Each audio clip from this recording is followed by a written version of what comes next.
Hi, Dan. How are you? Hey, good. Thanks for having me. Nice to have you.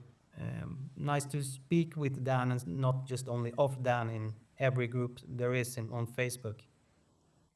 Yeah, great. I've seen you all over the internet too. It's great to actually connect and yeah, meet people in Sweden. Yeah, so this interview is a lot about the Nordics because we also use ultralight gear. So a lot of the questions are going to be how your thoughts is about the conditions when you create your amazing tents. Yeah. But first of all, I want to ask, and I know you have been asked this question a lot of times, but how did you think about the first tent you ever did? It was the X mid, the drop version, I remember, for a couple of years ago, Yeah. right? Yeah. Yeah, the origin of that was I was using pyramid style shelters. Like there's obviously quite a few of them, and I really liked the simplicity. I guess I was using a lot of tents, but I was using some complicated trekking pole tents that had a whole bunch of stakes and complicated shapes and guidelines. And then I was using the pyramid ones, and I really liked the simplicity of the pyramid ones.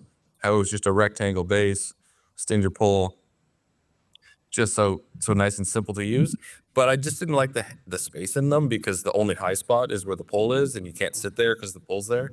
It works well, like it works well. But for me, it was like I have just a desire for more space in this tent to make it more comfortable and more of an all around tent.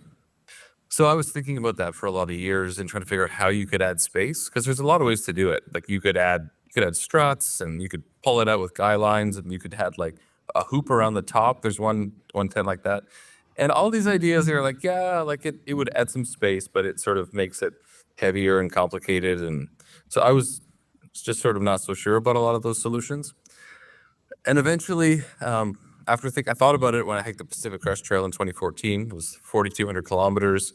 At that time, I was thinking about weird solutions, so I didn't really have any good ideas. And then 3 years later, I was doing another 2,200 kilometer hike in the Canadian Rockies. And at that point in time, I think I had a better way of thinking about it because I narrowed down the search instead of just like I'm open to any sort of solution. I was like, I have two hiking poles. I have to be able to use like, why am I only using one of the two? Like this is the tool to use to increase the space.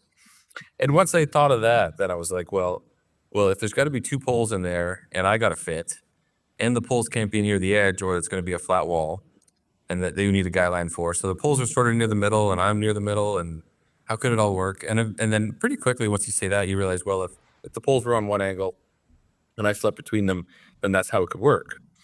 So I was that's sort of an idea that came to me once I had focused in on just using my two poles. Inside, still a rectangle tent, still able to just extend them up. And so I had that idea in 2017, and I was just gonna make one for myself after the hike, see how it goes. And the rest is just kind of like chance and lucky because after the hike, a company happened to contact me. I wasn't trying to contact anyone. They just emailed me and were like I was blogging about gear and stuff. And so they were trying to find new ways to develop gear. I just had a little blog, 50 followers, and they emailed me and were like, hey, if you have any gear ideas, we want to make some gear. So it's like, okay, let's make some of these. I think it'd be cool. And yeah, people have been really interested. So it's going from there.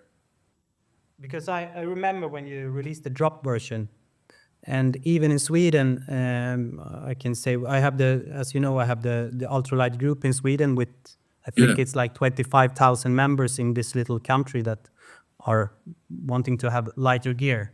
But when I saw the tent, my first thought was that tent is never gonna to have a performance in wind. That was first because I also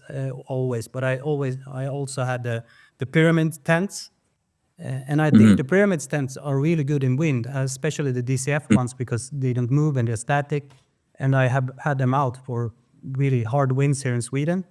But me, when I saw the Xmid, I didn't see because it had Yeah. so flat panels. Did you think about Yeah. that in any way in the design, or did you just make a design that would fit somebody in and have two vestibules that the Xmid has?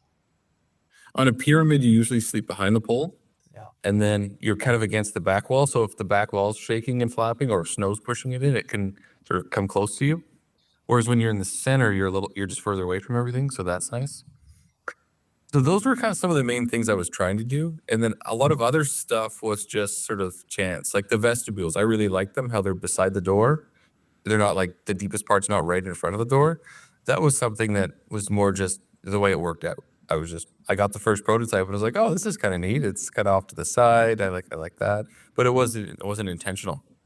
So for the wind performance, that was something I did identify as like a balance early on or a trade-off where for the two poles, basically if you put them all the way to the side, so the sidewalls are totally flat, it's got like the worst wind performance, but it's got the most space. And if you move the poles inward, eventually if the two poles come right together, it's essentially a pyramid. So there's this trade-off where you're trying to put the walls out for more space, but not so far out they're like totally flat. So I was trying to strike a balance there, and it is a balance. There's a trade-off between, I think, space and aerodynamics. So I tried to pick something that I thought was still good enough to be like all around performing pretty well. It definitely does have flatter sidewalls than a pyramid, so you're going to have more drag, and just having two poles, so the view kind of from the side looks bigger than just instead of a pyramid, you've got more area essentially. So it is going to have more drag in the wind, and that is one of the downsides with adding more space. One thing that helps in sort of to combat that is you do have two poles of structure. So there's the canopy's now supported in two spots instead of one. Overall, like I don't think it's better than a pyramid in high winds. I wouldn't say that. I think it's something that is for most people can do well and can be good enough. But it's hard to say. The performance limits of a tent are a hard thing to communicate partly because everybody has different ideas of what they're going to camp in. Like some people really camp in crazy conditions. Other people sort of think they're going to, but actually they always cancel their trips if it's windy. And then also, what's the point? People will. The wind. But I just have to say this.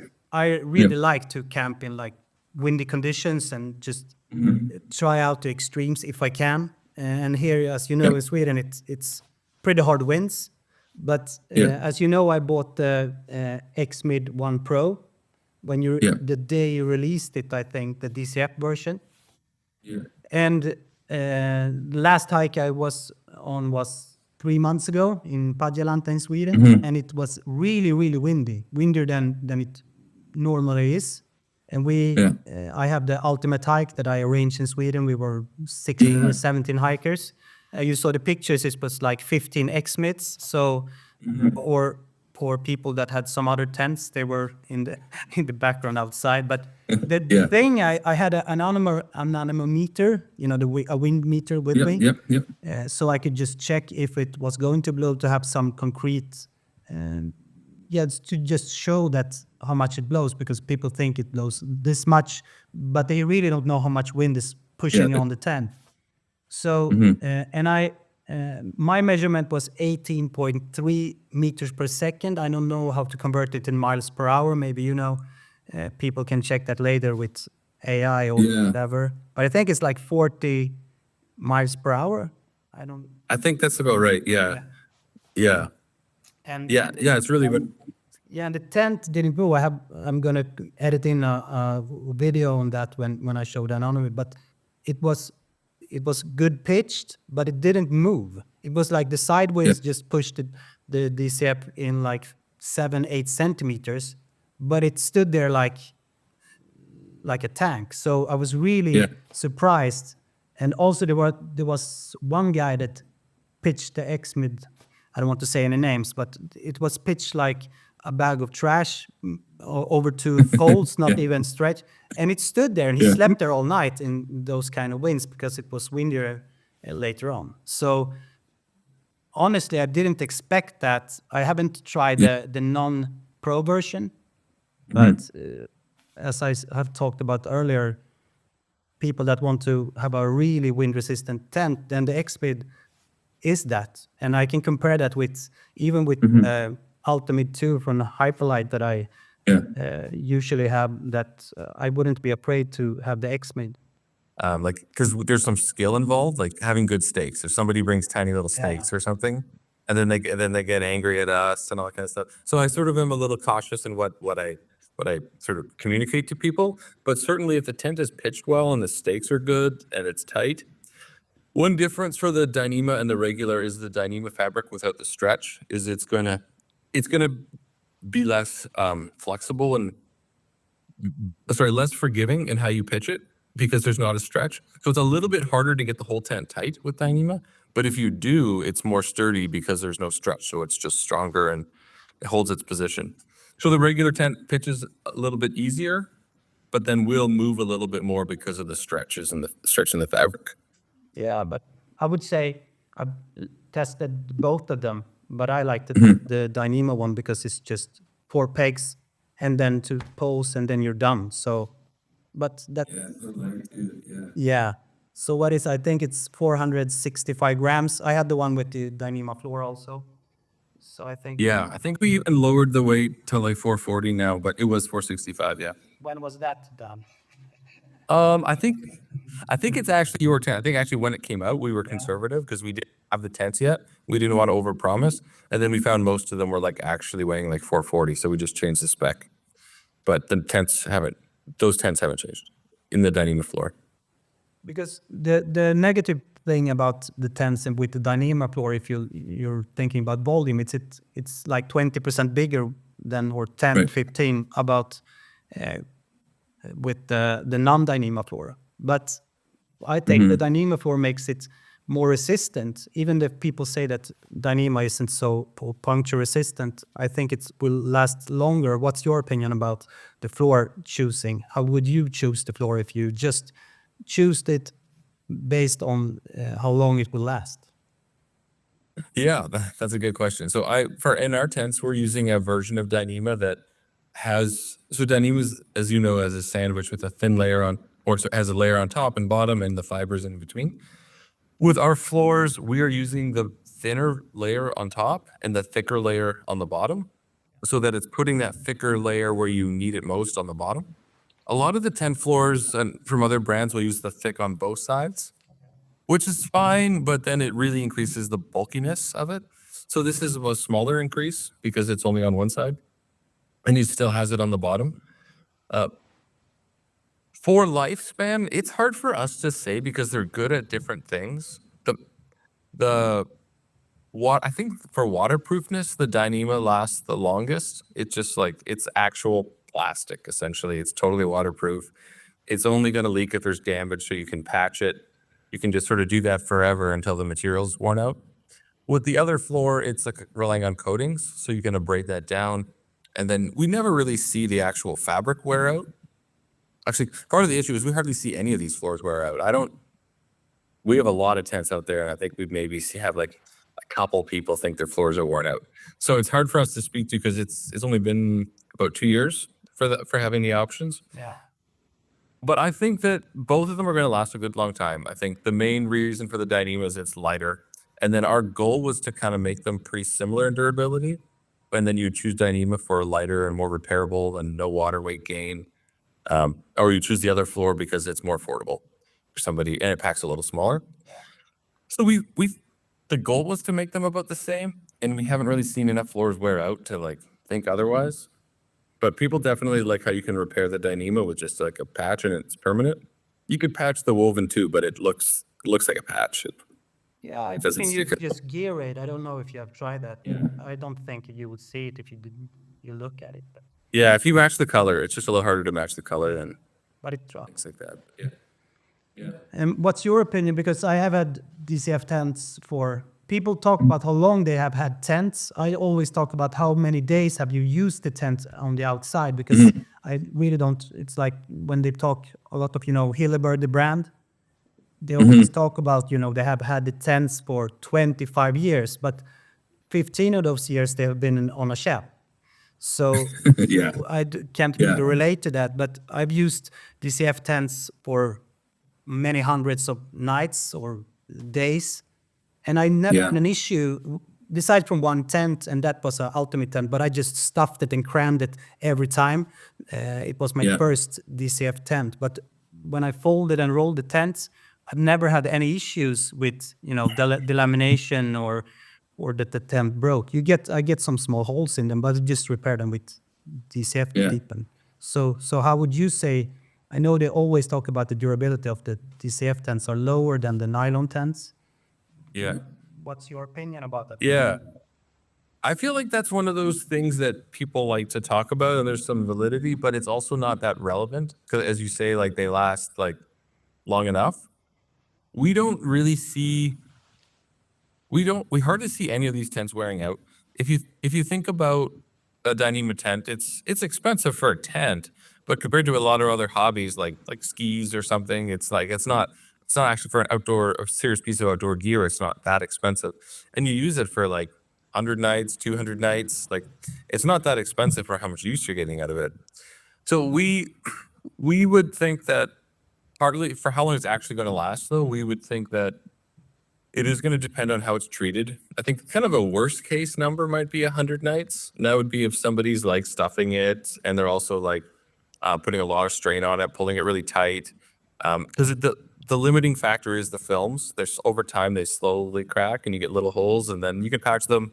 Eventually, there could be so many you give up patching them. So that's contributed to by stuffing and also just pitching extremely tight sometimes. So 100 nights would be at the minimum, which would still like €5-6 a night cost. And if you take it well, then for sure you could do 200-300 nights on one of these, which is like almost nobody camps that much. So it's Yeah, but I have like my friend did the PCT, CDT. Can you hear me? Yeah. Yep. So I have a friend that did the PCT, CDT, and the AT. He's a triple crapper, and he had, I won't mention the brand, but a DCF mid 10. Yeah. And it was Yeah. like he sold it. It was very fun. He sold it in one of my groups for like half Yeah. the price, and it had I don't know how many nights on, but it looked fine. It didn't have any holes. fine, yeah. So, if people take care of them, they can last a long time. Yeah. but you pre-shrink the DCF before you cut the tents and cut the panels, right? Yeah. Yeah, we do that. Yeah. DCF and almost all laminate materials are gonna shrink. It's just like a piece of paper where if you crumple it up and then a lot and try to smooth it back out, it's not gonna be quite as big. Here's all the little creases that will form in it. So DCF does that, Ultra TNT, kind of any laminate material is gonna do that. Whereas the woven fabric is so like supple that it just doesn't really crease. So they do shrink, and it happens a little more over time. And you can get about 4 or 5% shrinkage on a Dyneema tent as a maximum, which maybe doesn't sound like too much. But if you had like a tent that's like over the arc of a tent, that might be like, if the tent's 2 meters long, the arc might be 3 meters long. So if you shrink 5%, you've shrunk 15 centimeters. It's like a pretty big change in the fabric length. And that affects the pitch of the tent. You'll see the first thing people see is the zippers, where the zippers get wavy. Yeah. And then because the fabric shrunk and the zipper's now too long. And you'll start to see it because you can also sort of stretch it. Not the fibers are at the 2 degrees, 0 and 90. So you could stretch it on the 45 degree. We do like anytime there's stress, we put a tape on the 45 to stop that. Some other brands do as well, some don't. But you can end up with these really weird shaped Dyneema tents because some brands are like stretching on the diagonal, but then they're also shrinking, and everything just gets a little weird over time. So it helps it pitch better, the pre-shrinking process. It just doesn't, it's more stable. It'll change slightly, but it's not going to shrink like nearly as much. Yeah, because I had one of my tents, the same tent that I just stuffed in the bag. It has had a lot of shrinkage. I don't know how much it was, 5%, but from a Yeah. made tent, it looks, you have the mid tent, it's like this from the beginning. Yeah. My tent Yeah. was like this, and then we have that, and then every corner was different lengths. So Yeah. I just reused the Dyneema, but I couldn't use it. I could use it as a tent, but then I didn't know about the shrinkage because I don't think people have talked about Dyneema shrinkage. I think one of the first in Sweden, I think, to just talk about it and ask why I had this issue with my tent that looks like a whole nother tent. But it's Yeah. I think like a year ago people talked about the shrinkage of Dyneema. I don't know why. the most lightweight tents are made with sil nylon, and you always have made your tent in sil poly, right? Yeah. Yeah, that's sort of like almost like, so we certainly did not invent sil poly. Like it's been around for a bit, but it's another thing where I'm very passionate about it because it was another thing. It's kind of like pre-shrunk Dyneema, where I sort of started making tents, and I look at this and I'm like, well, this seems important. So we do it and we talk about it. So for polyester, the big thing with nylon is that it's got these amide. The chemistry is these amide bonds that are attracted to water, hydrophilic. So it, on a chemical level, soaks up water. That's what it wants to do. You can put coatings and you can slow it down and you can sort of fight against it.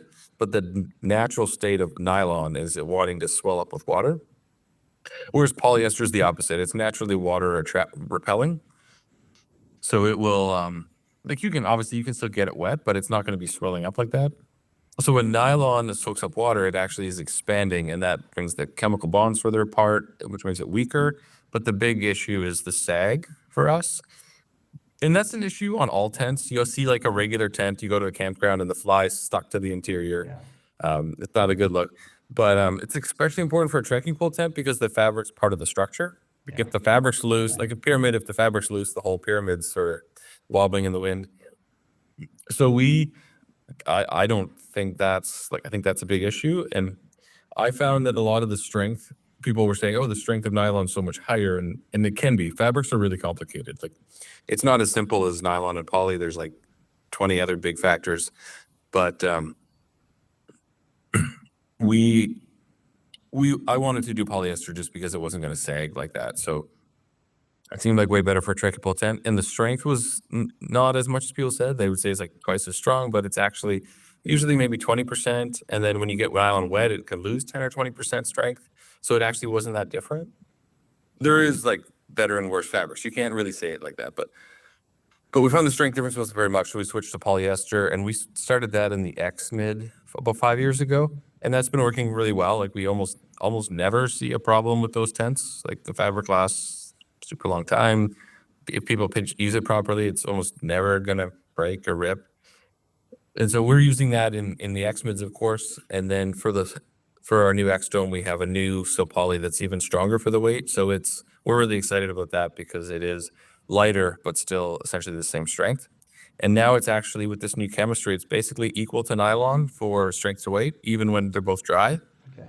So it kind of kills that last argument for nylon of like, oh, but it's stronger. It's like, well, it's not even stronger now. So nylon's just going to be the same strength, but then it's going to dry slow, soak up water, gain weight, be saggy.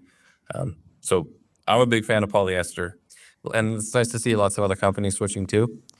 It's still a lot of small companies, but it's a real trend with companies. But you talked about price earlier because your tents are, you don't want to use the word cheap, but it's cheap, really cheap if you can compare them to other tents that has a brand name and are as light as yours. So why do you think that you can have a price so much lower than many of your competition?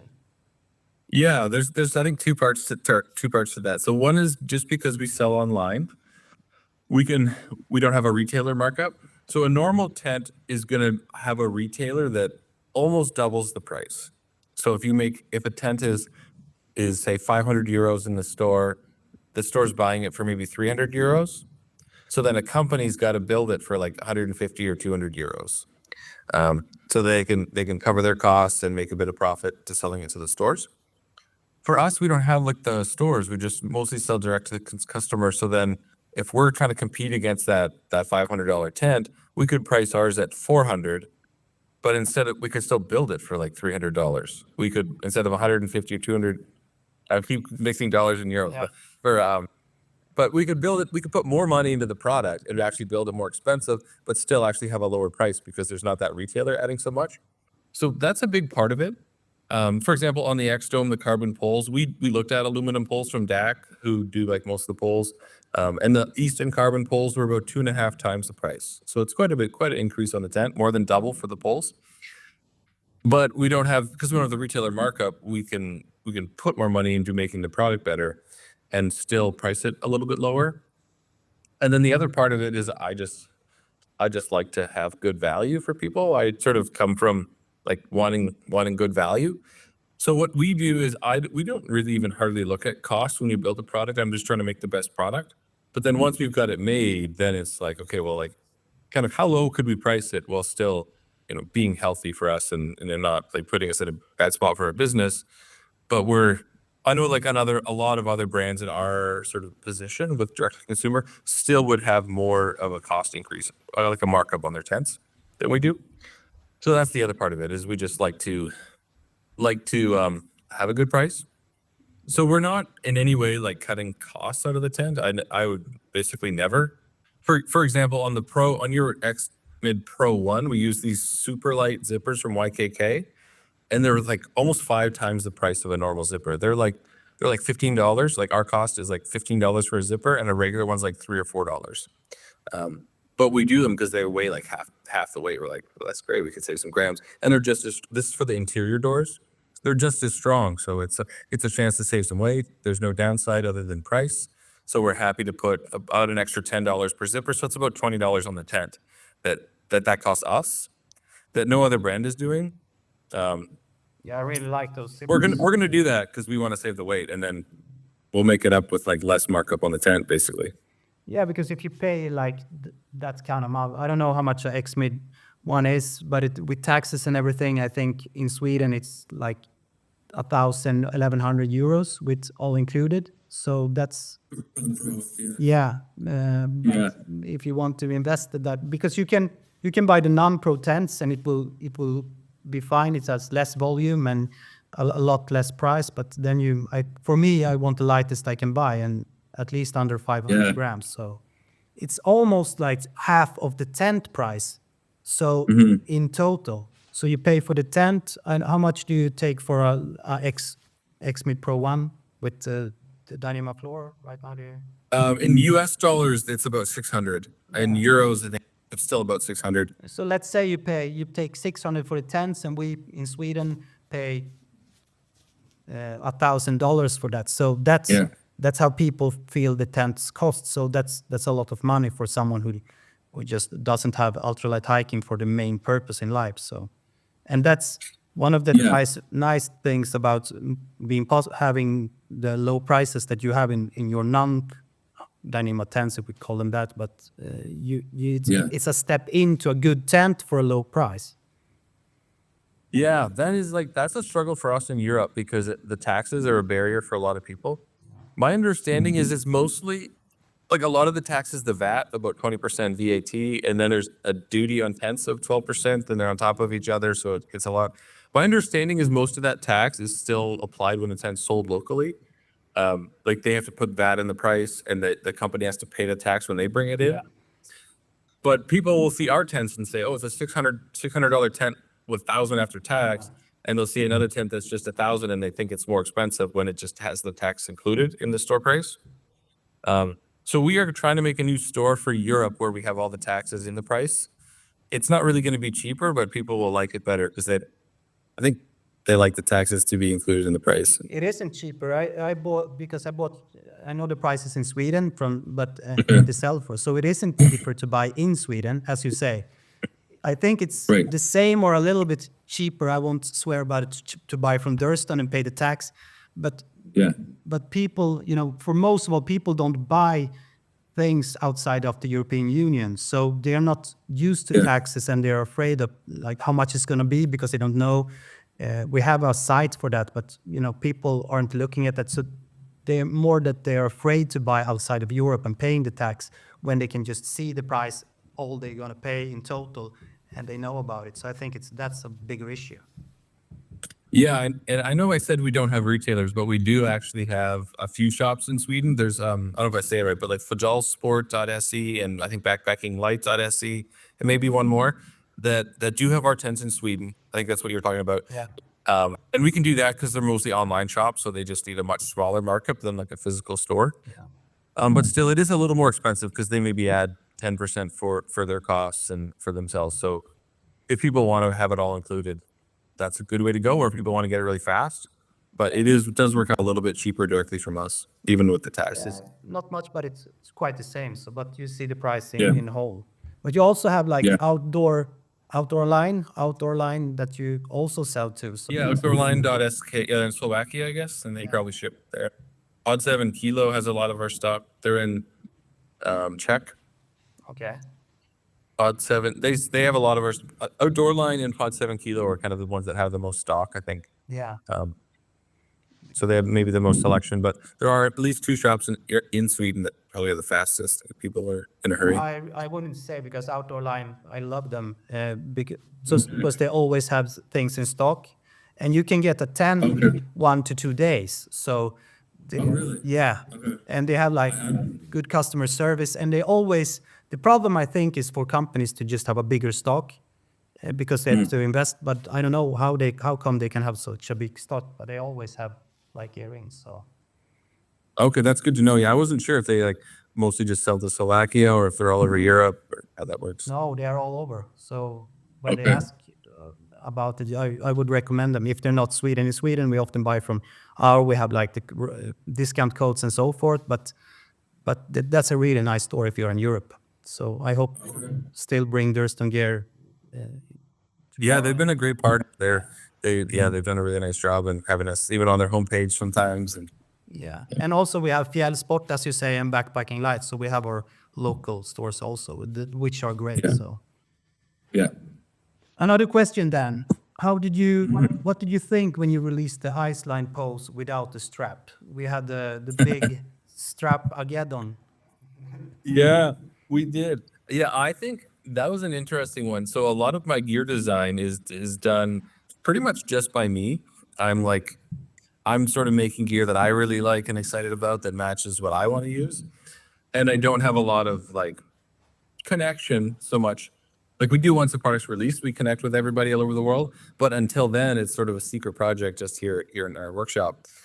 So I never liked straps, and I felt like maybe I've been in ultralight too long. I feel like 10 years ago in ultralight, people didn't want straps, and it was like just the lightest possible.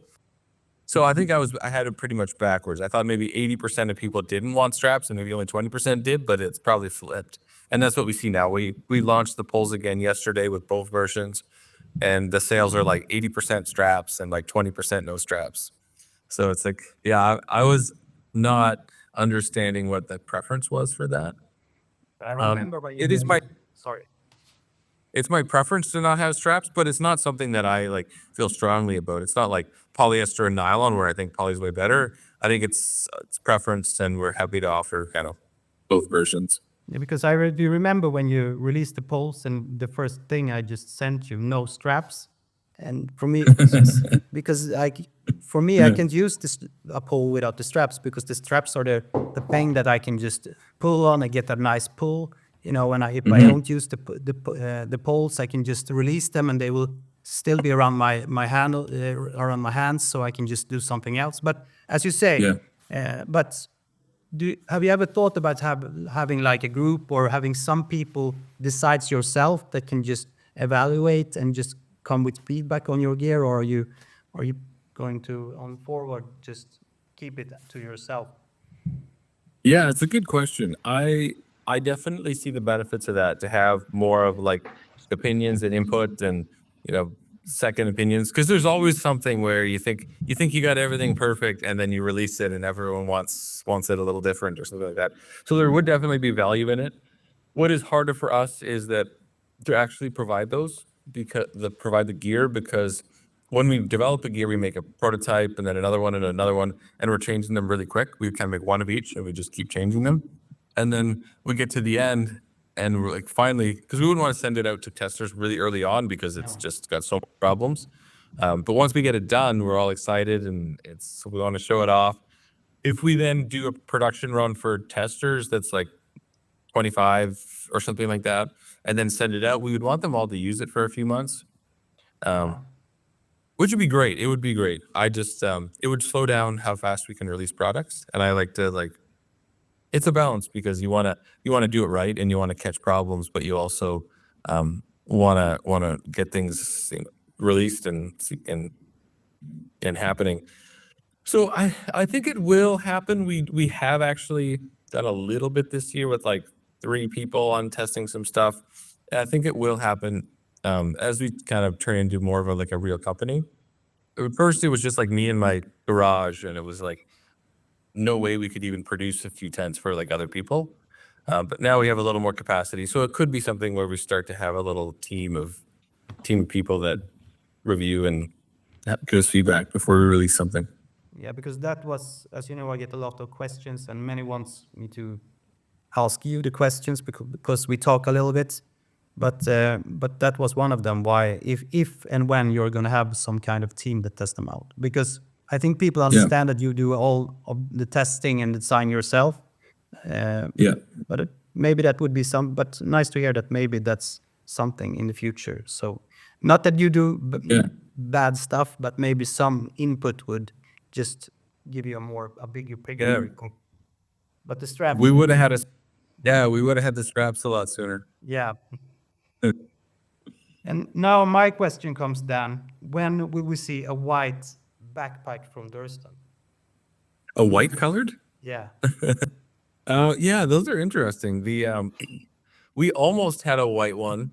So the Wapta pack that uses Alula fabrics, they make that in a white, and we had prototypes and the Ultra ones. Actually, both backpacks we've made prototypes in white. Yeah. What I want to, I like how the white backpacks look. My concern is if we only have, so right now we have one color in our backpacks, and we do that because we like to update them pretty often. So it's like every batch pretty much has got updates and improvements. And so if we have one color, as soon as it's sold out, it's like, okay, here's the next version, and we can keep doing that. If I do white, I like it, and lots of people like it, but some people really don't like white because they're worried about getting it dirty. So it's a bit more opinionated color, maybe. But Three you have quarters to of have people one- like it. Sorry, but you have to have one. You can't have two different colors on your backpacks. You can just, because many companies have like the black one and the white one. At least they have two. You have the green, the sage. I think all your gear is the sage color from the Because then if one color was a lot less popular, maybe it hasn't sold out yet, and then we don't want to release the next version because we have still some stock in the old version. So we could do it, and we probably eventually will. We just are historically have only ever done one color for everything, and then we choose a very like safe color, like gray or something that maybe isn't so flashy, but it is. Nobody hates it either. It's just sort of neutral. So yeah, white could happen, but we'd probably want to have two colors. Yeah, I understand. That was a Sebastian question, so we will see. I don't know. White's your favorite? You know, I bought my first backpack. It was a Hyperlight, the 44 series, the 70 liters Wind Rider, and that was black because I bought it in second hand. I always wanted the white one, but but it was like half the price, so I choose the black one. But yeah, I think it's more because I always wanted. I remember, you know, the white backpack for me, and I think for many people just represents light, I think, or whatever. But I think it looks really nice also, and you know, You can see all the details on it. Like yeah. it's white and there's black webbing and black cords, and it all shows up really nice. If it's like the black one, you can't really see it. It's just all black, and you can't see the details. But that's a preference. I like the white ones, and now my wife's hiking, so she just said to me that she never wants a black backpacking, you know. So I think it's more, it's just my opinion, but we'll see. Hopefully, maybe it will be more colors if it's white or black, but I understand why you just have the one color right now, at least. Yeah.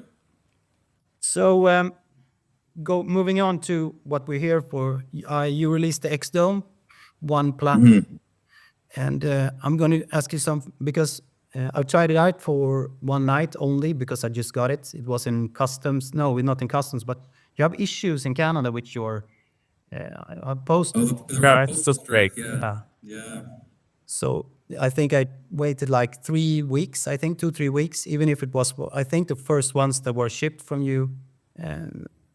But either way, but what I noticed with the dome, I've never, because it was really cold, or really it was like 0 degrees, 3 minus Celsius, or I think it's like 38, 32 for nights. and I had no condensation at all in the tent, in the fly, and I was like within a lake. Do you think, how much do you think, because you have two, how do you say, ventilators, yeah, two vents. And normally, you know, the beginner's tents, I think, always has like one vent in the top. And mostly all the dome tents has one. Do you think, because I was thinking about how much it does that you have two vents on the top instead of one. Have you thought about that, anything? I try to have a good sized vents. It's something that's hard. Like it's not always going to be perfect for all conditions. Where you want to have a lot of vents, you want them to be able to close. So if it's too windy, you can't. But also, like right now in your tent, it would have the mesh. Most of the inner would be mesh, so that the humidity could go up to the vents and get away. So I think that's helping too. Is having two good vents and then having mesh, so all the air can hopefully rise. The moisture could rise out of the tent. We'll also have the solid interior version starting in a few months, and then that's going to have some advantages and disadvantages because if you do have condensation and it gets knocked off by the wind, then it blocks it, but it also will slow down how much moisture can actually get to the vents. So you are more protected when you do get condensation, but you also might be more likely to get condensation. Most people in Europe prefer the solid inners. We have both.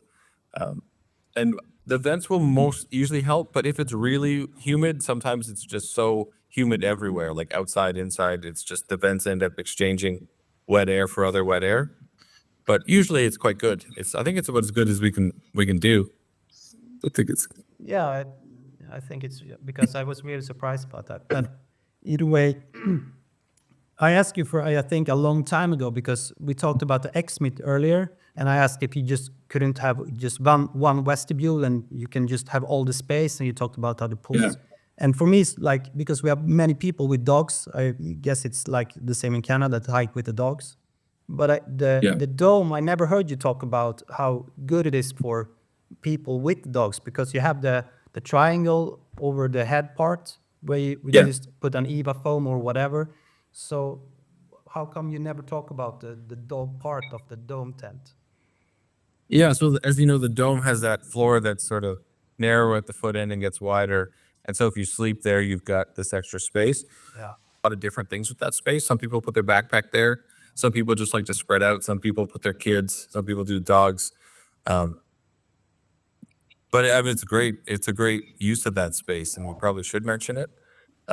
It is kind of perfect. Like that triangle is like a perfect dog space. I think somebody had two dogs there in the Facebook group in a week or two You ago. know how many DMs I get with people just want to say, why doesn't he talk about the dog tent, the X dome? Because because the space I always have all my gear in the vestibule, and then I just have my pad and my quilt and my pillow, and that's it. Maybe a power bank in the pocket.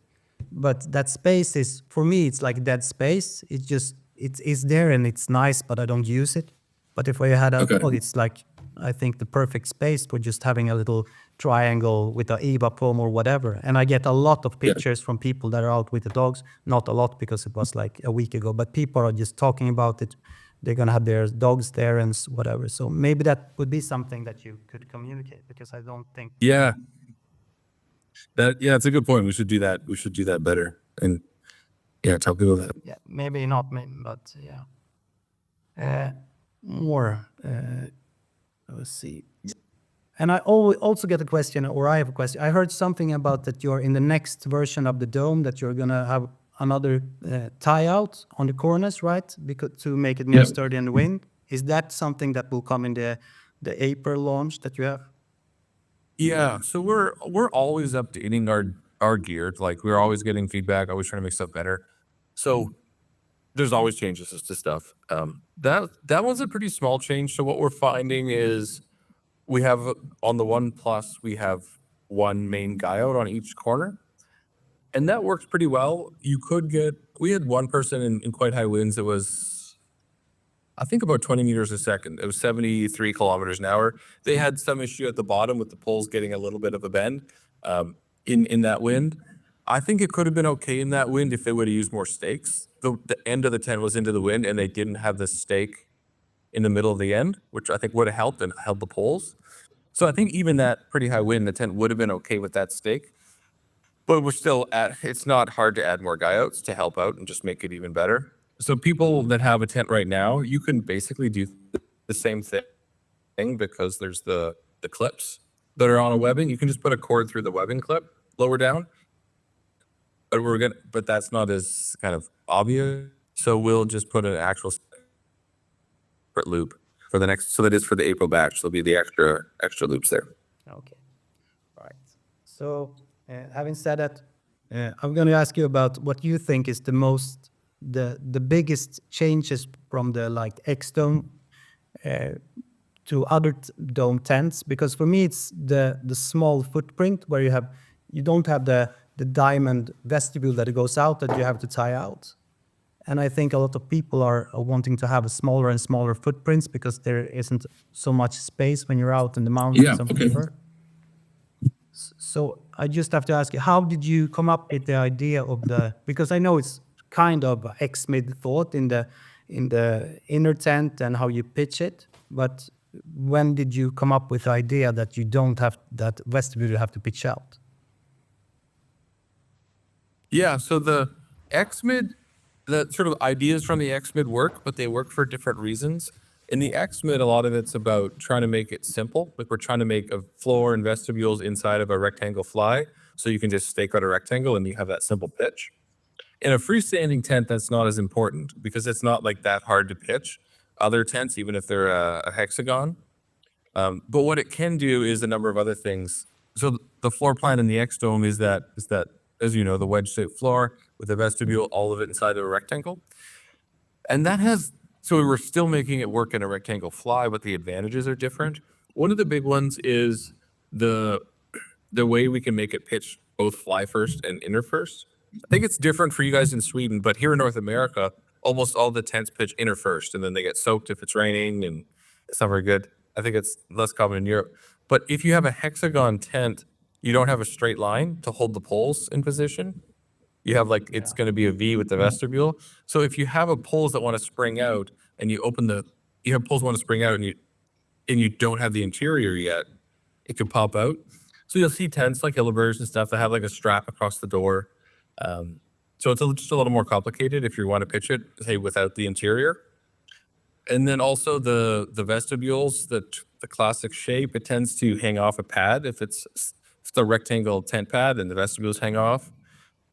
It's also, when you have a triangular, I might have said rectangle, but when you have a triangular vestibule and you want to close the door, you're reaching right out to that farthest point. So it's kind of this, almost, some of them you have to like lean out of the tent. Whereas our door is like not at the deepest part of the vestibule. Making this floor plan work inside of a rectangle isn't so much about a simple pitch as it is in the X dome, but it's about all these other conveniences, fitting on pads, pitching fly first or into first, like all these different orders. Just making all that work simpler. And it can make it lighter because on a rectangle fly, there's fewer seams. So it's not that big of a difference, but it helps some too. So those are advantages. Or something that I thought about was you have the semi-covered mesh inside, but you don't have it in the door.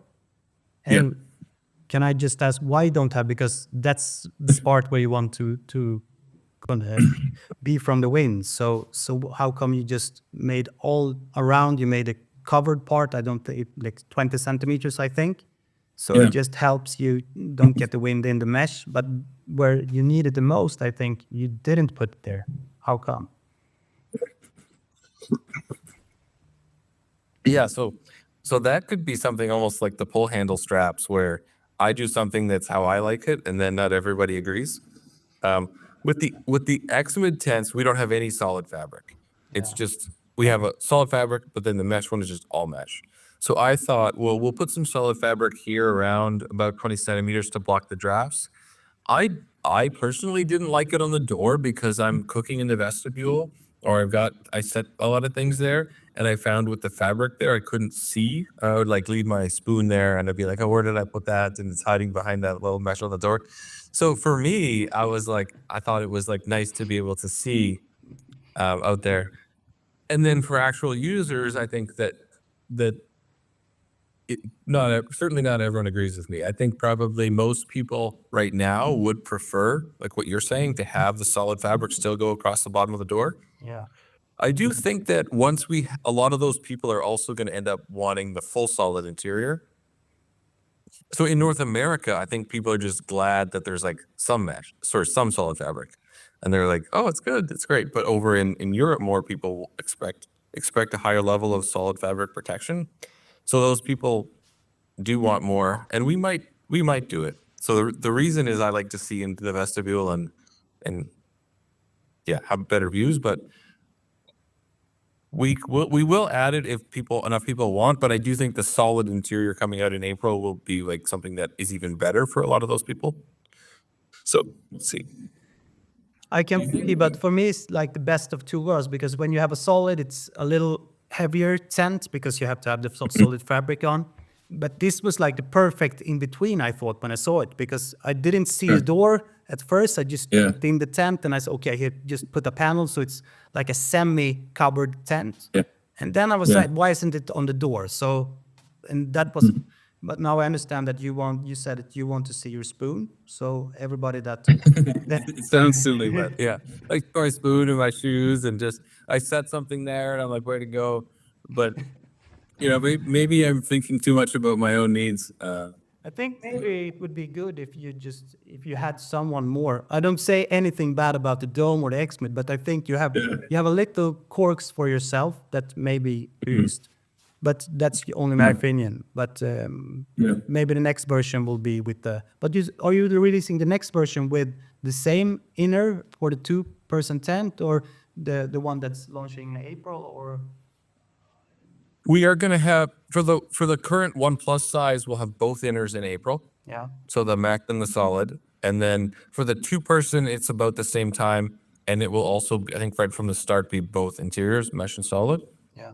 We wouldn't be changing the mesh inner to have extra solid fabric at that time because everything's already in production for that.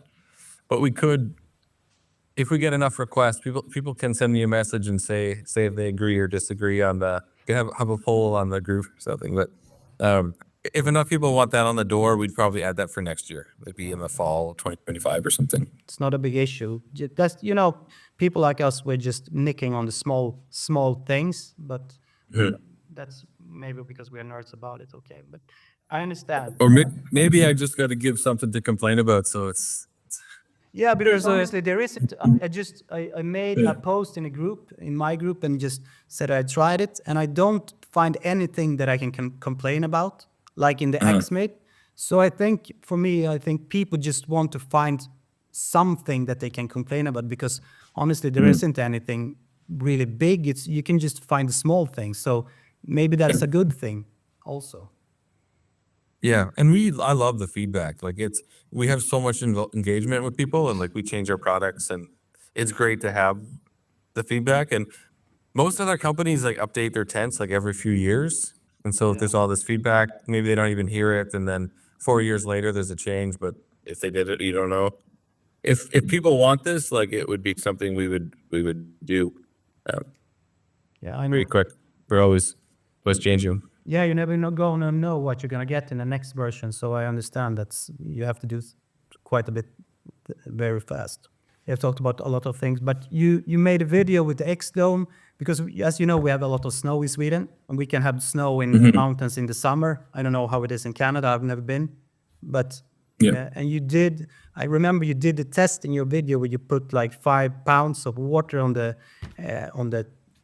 top of the tent.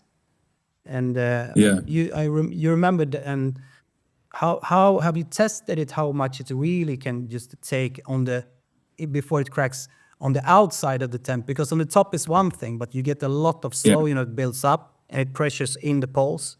Have you ever done like a pole test with the carbon poles before they snap? Yeah, so we've done some of that. So for on the top first, you saw the water test. We've had people now, like users that have been out in 30 centimeters of snow, and even that's gone well. The roof's kind of flat right on the top, but then it gets steep really quick. So the actual area that holds snow isn't that big. and the walls slide off. So they were fine even without the trekking pole supports in 30 centimeters of snow. I think with the trekking poles, like snow, it could take almost anything on the top. And then for wind on the side, it's harder to test. We're a small company, so we don't have like a wind tunnel. And if you can do like a leaf blower, but you're not hitting the whole tent, so it's not that accurate. If we would use aluminum poles from DAC, they have a wind tunnel that would be really fun to test. But we're using the carbon ones from Easton, so they don't have a wind tunnel to use. So we have tested it a lot, but it's all outside testing. So it's pretty good testing, but you can't. Your tent's pitched a certain way in the wind, and you're testing it from that angle. But it's not easy to like try different angles and as controlled as you would do in a wind tunnel. But for the wind, a lot of it's going to be affected by how well it's pitched. So obviously you would want to have the guy lines. We covered this a bit in our pitching video. The sides are pretty flat, not totally flat, but a bit pretty flat. So the trekking poles really help there, especially if they're angled to actually support the sides. I think like this is another one where we're like, I don't want to like oversell, and then somebody goes out and gets trouble because it's not going to be it's not as sturdy as like a Hilleberg or something. Like it's under 1 kilo. It's super light 10. I don't want people that it's like a Hilleberg for 130 kilometer-hour winds or something because so there's this range I think where like anybody can use it. Anybody can happily go camping up to maybe like is everyone talking meters per second there? Is that what it is? Yeah. Yeah. Okay. So we usually talk in Canada. We usually talk kilometers per hour. Yeah. Maybe you could in the caption you could like write what the conversion is. Yeah, But I think anybody could use it pretty easily to 50 kilometers an hour, which is like 14 meters per second or something like that. And then from like 50 to sort of 80, like it should work, but it needs to be pitched well. It needs to be like guide out with good stakes and the trekking poles and all that kind of stuff. Yeah. And as you're getting towards the upper end of that, like kind of 70 and above is like that's starting to get risky. So I think if you're skilled, like if you're somebody who's gonna choose a more sheltered site and you're gonna pitch it really well and you're gonna have maybe a plan B if something goes wrong, then you could push it to like above 70, like to maybe I think you could get it to 80. Like 90 would be getting risky. Like we wouldn't recommend it to 100 kilometers an hour. Like so that's the ranges. I think like up to 50 is like anybody, sort of 50 to 70, 75 is like with some good skill, and above 75 is like you could maybe push it if you're careful and you really know how to use it and want it and a bit riskier. Yeah, because another question I had just for the wind and how it durably, but you have the possibility to stake it out with the poles if you have very bad conditions. But the problem, I think, is that you have to have like 130 centimeter poles to just stake it out, right? Yeah. And I don't think even your poles are 130, right? So you can pull it out so it stands out, but you cannot reinforce it with a pole less than 130 centimeters, or am I wrong? So there's two ways people do it. If you reinforce, so this is the poles straight up and down. Yeah. You can, or we'll go like this. Here's the poles. Oh, this isn't going to work. Actually, you can angle the bottoms out. You can angle the bottoms out to be against the fabric walls, and it's not 130. It's like 125 or something like that. So our poles work for that. But if you also want to angle them over to the door, so now you're doing like these angles, then our poles are not long enough. But it's the strongest if they're just out like this. Our poles should work still for this, but not for the doors. There is one cool thing that is interesting. So with the X Dome, if let's say you get in a crazy storm, it's 100 kilometers an hour and it destroys the tent or destroys the poles. You can actually pitch the tent without any of the poles, like in a trekking pole tent style. We were just testing this here, but you can, because there's the pockets for the pole handles at the top. You'd probably just put them straight up and down, but you can extend the poles vertically. You have to stake out those things. So you just pitch the tent with the 2 trekking poles, and then you put a few guidelines on each end. You probably want like 2 or 3 on each end to actually, because it's a dome shape. It's a curve. Yeah. So if you just have the poles, it's going to be sitting like this, and all this back hanging in. So you put a few guidelines on the end. There's a few different points, Can you just and you can repeat pretty that? much Can you just fully repeat Fits the tent without any pull. It just was error. I think this one is really interesting for people to just Okay. take the parts when you gonna put out the temp without the poles. Yeah. Okay. So one of the interesting things, one of the unique things with the X Dome is that even if you destroyed the pull set, so you whether you stepped on it or drove over with your car or 100-kilometer winds broke it all, whatever it is, you could actually pitch the tent surprisingly well without any of the tent poles and just using guy lines and trekking poles. There are those two spots where you could put the handles at the top. That allows you to support the main part of the tent. It's going to look from the side, it's going to look like an A-frame with the two poles like that. So because it's a dome tent, it's supposed to be curved, those ends will be hanging in. You can just do the two poles, but there's a lot of loose fabric on the ends. So if you take a few guidelines, at least one, ideally like 2 or 3, the more you use, the more it's going to like fully pull it out. But even one guideline on each end, you pull those ends out, and it's basically a full tent. There's a bit of loose fabric with one. By the time you got 3 per end, it's pretty much the whole tent. So that's actually like a neat trick. If you're on a 10-day trip and a bear stepped on your tent on day 5, you could actually just use that for the rest of the trip, and it actually works pretty good, like better than most people would think. Can we There's a bit of loose fabric, but it's pretty much good.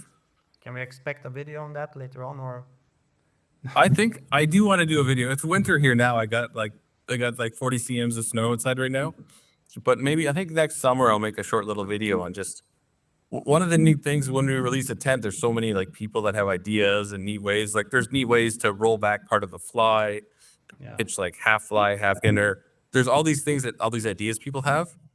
And so maybe next summer we'll do a video on kind of like different versions or variants of the pitch, where you could show like just with trekking poles and just all these different things.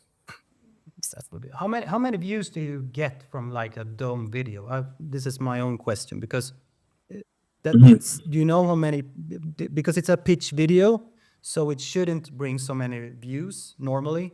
Do you know how many you get, or yeah? I think for the X-Mid, I think we have like probably the most watched pitching guide video on the internet. I think we had our first one that had almost 100,000 views, and then we remade it to be a lot better. And that one's at 140,000 right now. And there's still like 1,000 people a week that watch that. And then we have a separate pitch video that's just on how to collapse the vestibules to be skinnier. And that's like 30 or 40,000 views. So it's like, yeah, it's a lot for a pitching video. I've never seen a pitching video with more than maybe like 20,000 views or something. No, and I would be honest, I have never seen your pitching video. I saw the dome video now because I did this, but I never understand why people not look at them, because it's only 4 stakes. You just put them out in the corners and you just put the stakes in. So and I've seen you have a lot of different ways. I heard they come to when we had the ultimate hike, they just folded it in the middle and it took like twice as much time, I think, instead of just pushing out. So do you think people do different ways? I like to just do it, but some people don't have good estimate, or they like different ways of doing it. But I think that's our top video. Our pitching video is, I think, our most watched video ever. So to summon some, do you think, because for me the dome will be a winter tent in Sweden. I'm not up in the mountains in the winter time. I'm in the lowlands, so the only issue we have is like snow, so it will take that, and I don't think it will be any issue.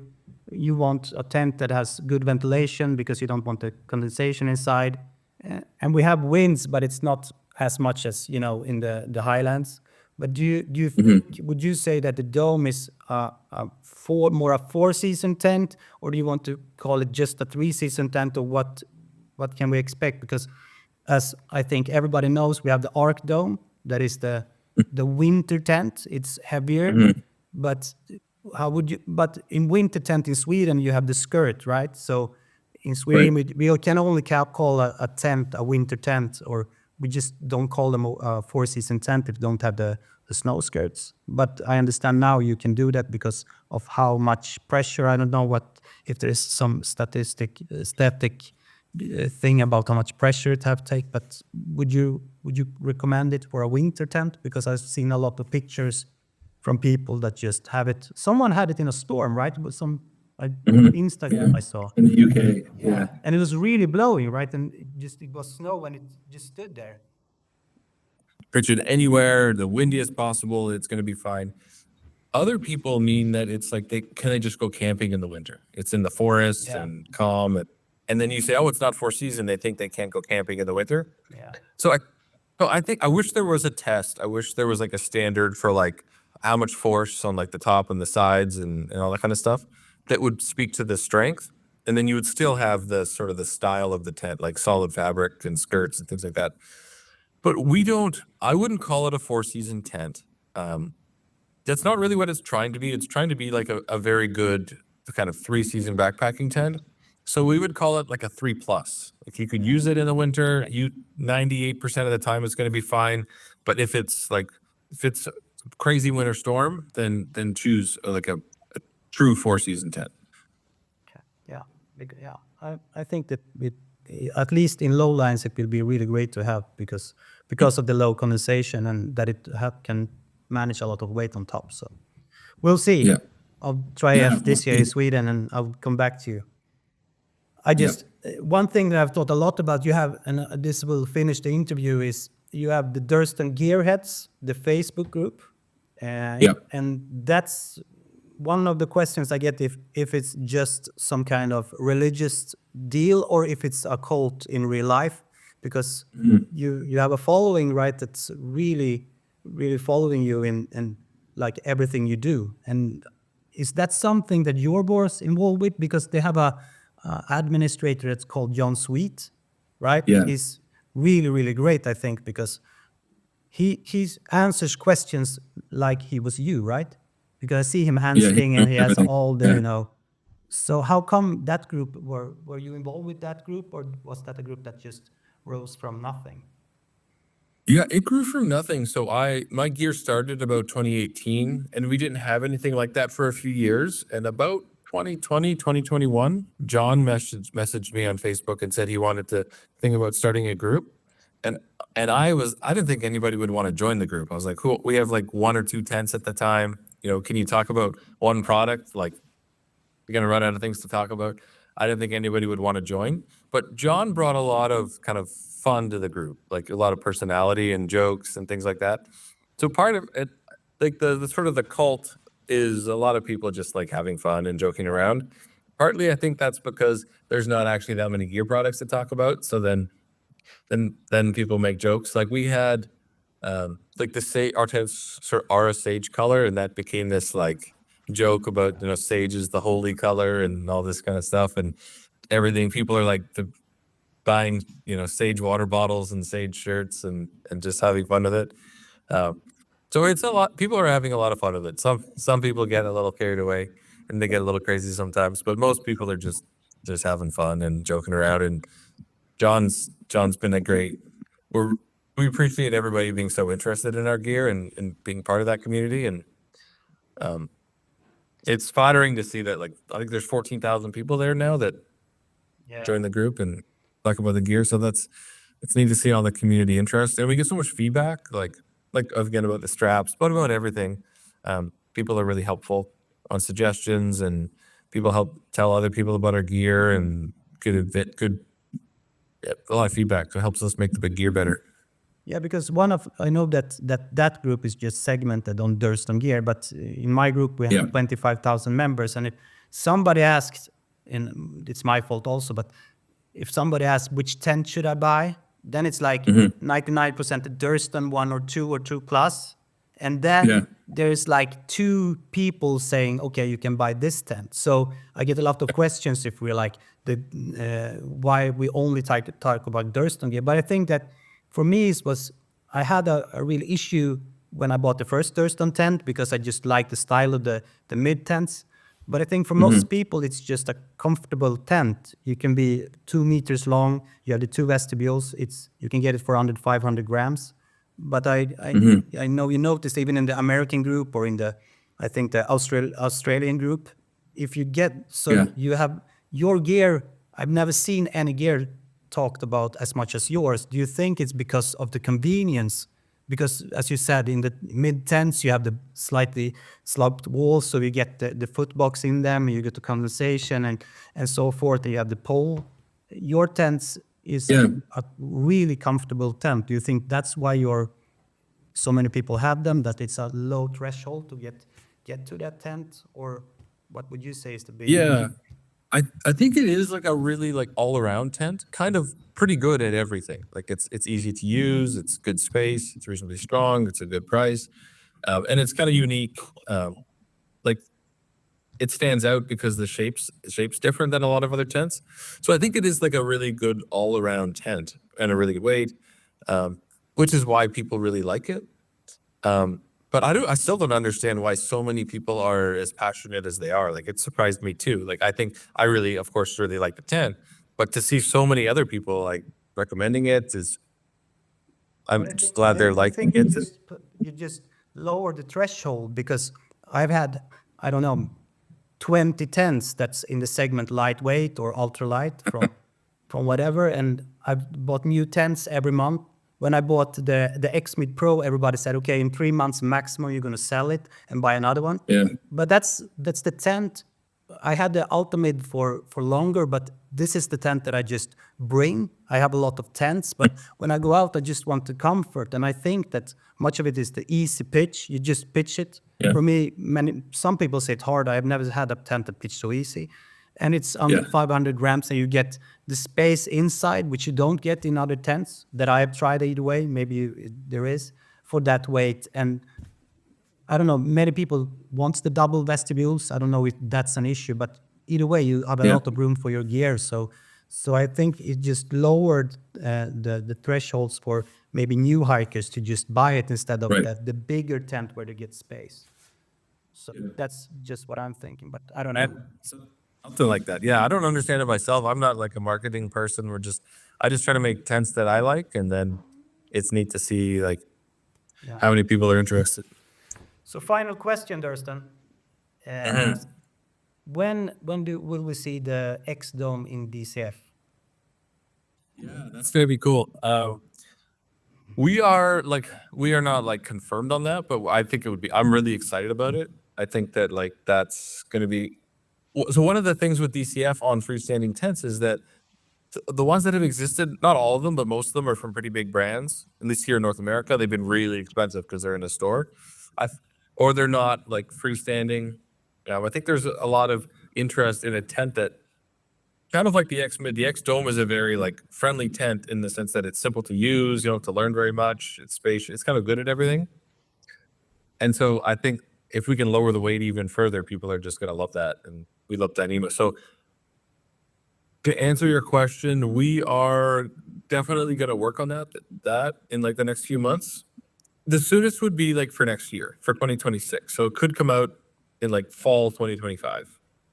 But it's I can't promise any timing because it depends on how well it goes. There's like some things with the construction and the pattern that might, we're trying some things that might work, might not. Yeah. So hopefully for 2026 in a year. Okay. It'd be pretty neat. The weight would be like, I don't know. Yeah, I'm better. waiting for that. So we'll see. And I know a lot of people, at least in Sweden, are waiting for the DCF version. Yeah, it'll be even stronger too because they won't have the stretch in the fabric, so it'll just be even stirdier. And lighter. At least we know it is coming, but not when it's coming. So yeah. Yeah, I'd say about a year. At best case is like 10 months. Worst case is like 18 months. Yeah. Dan, I have to say thank you a lot for doing this, and also for that what you're doing in the group, like commenting and helping people and answering. I don't know how you get all the time with your business and your hike. I know you're cleaning the trail, right? 2 weeks a year, I heard also. Yeah, I do. Yeah, we're the Great Divide. I should tell everyone in Sweden, the Great Divide Trail in the Canadian Rockies is like, it's amazing. You got to come hike it. It's 1,100 kilometers. So beautiful. I'm passionate about that trail. So 2 weeks a year, I go out and I lead trail maintenance and building trips, and we build and clear wood and all that. I don't know how you love get the time, Dan, but obviously you have a lot of time on your hands that you're not using. So I don't think you're sleeping as much as you should. That's part of it. Yeah, I answer email. I wake up at 3 a.m. answer some email.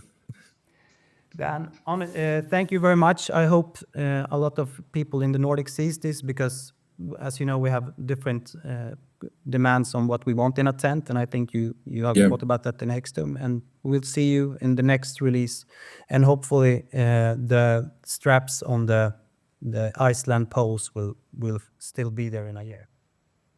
Yeah. People are liking the straps. They're pretty. They're like, they're cool straps. Dan, thank you very much. Bye. Yeah.